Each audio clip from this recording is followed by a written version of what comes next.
আমি করবো এই মাছটা কেটে নেব। মাছটা আমি পুরো কেটে নেবো। এটা আছে 800 গ্রাম মাছটা। এটা হচ্ছে কী মাছ বলুন তো? এটা হচ্ছে পার্শে মাছের বড়, যেটা ভাঙর মাছ বলে, পার্শে মাছের বড় মাছটা।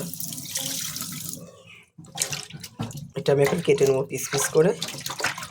কাটাটা দেখাতে পারবো না, আমার এক হাতে ফোন, এক হাতে কাটতে হবে, ওটা দেখানো যাবে না। মাছটা কাটা হয়ে গেছে, নুন হলুদটা মাখিয়ে নেব। নুন হলুদটা মাখিয়ে নিলাম, নুনটা দিলাম, হলুদটা দেবেন। আমি আজকে এখনো ঢালিনি, বাটিতে এগুলো সব ঢালবো, মানে কৌটার মধ্যে নিয়ে নেব। দেখুন প্রত্যেকটা মাছের পেটে ডিম, প্রত্যেকটা মাছের পেটে ডিম, মানে এই মাছটার পেটে ডিম ছিল। আজকে করব মাছটা কাঠের জালে। উনানটা ধরিয়ে নিচ্ছি। উনানটা ধরে গেছে, আমি বসিয়ে দিলাম কড়াইটা। দেখুন উনুনটা কি সুন্দর জ্বলছে।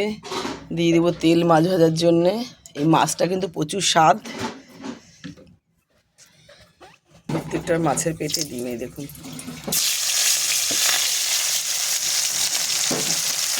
সব মাছের পেটে ডিম।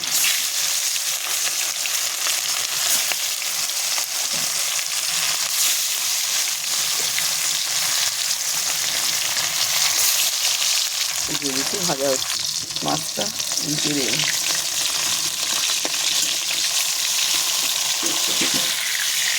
মাছগুলো একটু কড়া কড়াই ভাজতে হবে, যদি সর্ষে দিয়ে, এটা সর্ষে দিয়ে করবো মাছটা। সর্ষে, সাদা সর্ষে, পোস্ত আর কালো সর্ষে মিশিয়ে করবো, আর সোমবারে দেবো, দেখাবো তারপরে। চুপ, মাছটা আমি তুলে নেবো একটু ভেজে। মাছগুলো পুরো একদম ভালো করে ভাজতে হবে, লাল লাল করে তুলে নেবো মাছটা।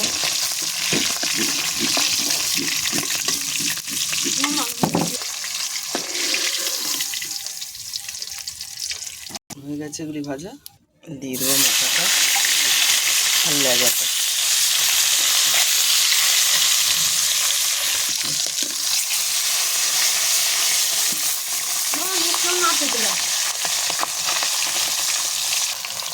তুলে নেব।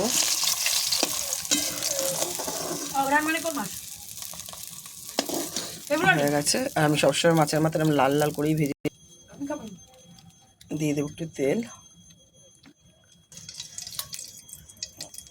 কালো জিরে আর রসুন সম্বার দেবো।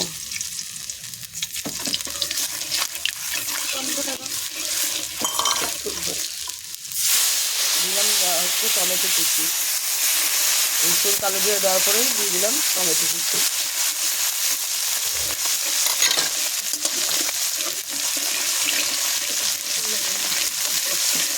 দিয়ে দিচ্ছি সর্ষে, পোস্ত, সাদা সর্ষে, কালো সর্ষে আর পোস্ত, আর কাঁচা লঙ্কা, পাকা লঙ্কা, পাকা শুকনো লঙ্কা আর কাঁচা লঙ্কা বাটা। প্রায় 10 থেকে 15 খানা লঙ্কা দিচ্ছি, এটা খুব ঝাল ঝাল হবে। এই যে আর একটু কাঁচা তেল দিয়ে কষাবো, এটা কাঁচা তেলটা দিতে হবে কষানোর জন্য। বাকিটা দিয়ে কাঁচা তেল দেবো, তেলটা এই যে কাঁচা তেল,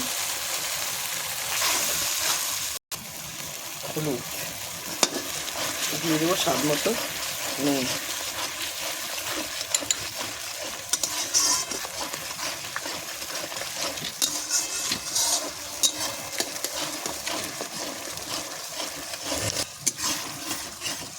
দেখুন কি মজার জিনিস, এখানে বসে রান্না করছি আর এই যে বেগুন ঝুলছে, এখান থেকেই ধনে পাতা তুলে দেবো। এই যে সব ধনে পাতা এখান থেকে তুলে দেবো, কি মজা না?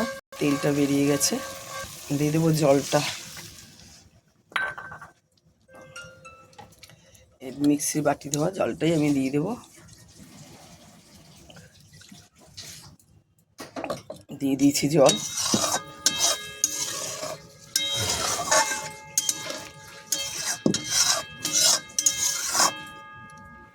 ঝোলটা ফুটবে, দিয়ে দেবো মাছটা। সব মাছগুলি দিয়ে দিলাম, ডিমগুলি তো পুরো তাকিয়ে রয়েছে। এই মাছগুলি খুব স্বাদ যদি ঠিকমতো রান্না করে। এই মাছটা সব রকম পেঁয়াজ রসুন দিয়েও আপনারা খেতে পারবেন। এটা কিন্তু ফুলকপি আলু দিয়েও ভালো ঝোল, একদম একদম মাখা মাখা ঝোল ফুলকপি আলু দিয়ে, সেটাও ভালো লাগে। দেখাবো একদিন অন্য দিন এই মাছ এইভাবে করে, আজকে এইভাবে দেখালাম। এবার আমি যেটা করব, ধনে পাতা। দেখুন ধনে পাতা গাছ থেকেই পাচ্ছি।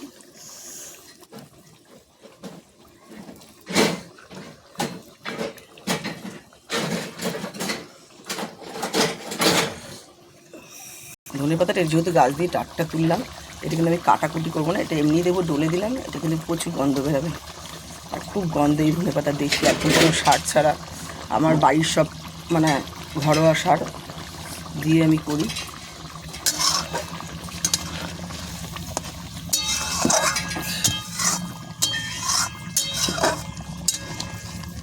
মাছটা আমি হলুদও এক গাদা দেবো না, বেশি হলুদ দিলে ভালো লাগে। হয়ে গেছে মাছের ঝোলটা, নামিয়ে নেব, নামিয়ে নিচ্ছি।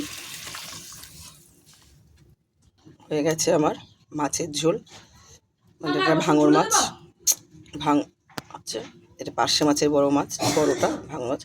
এইভাবে করুন। ভিডিওটি ভালো লাগলে লাইক করবেন, কমেন্ট করবেন আর শেয়ার করতে অবশ্যই ভুলবেন না। আর এইভাবে অবশ্যই এই মাছ খাবেন, খুব ভালো লাগবে।